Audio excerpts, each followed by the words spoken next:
در گذشته‌های دور میگن 3 تا زن بودن توی روستا که میخواستن برن لب چشمه و کوزه هاشون رو آب بکنن.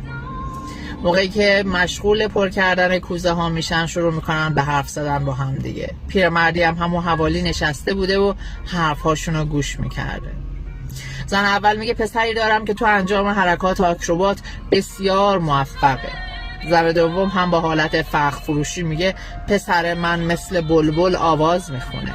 ولی زن سوم هیچ حرفی نمیزنه.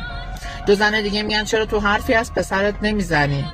زن سوم میگه آخه پسر من یه پسر معمولیه. کوزه ها رو آب میکنن و راهی منزل میشن و پیرمرد هم آرام آرام دنبال زنها راه میفته. در بین راه هر 3 پسر از راه میرسن و پسر اول شروع میکنه روی دستاش راه بره و حرکات آکروبات انجام بده. پسر دوم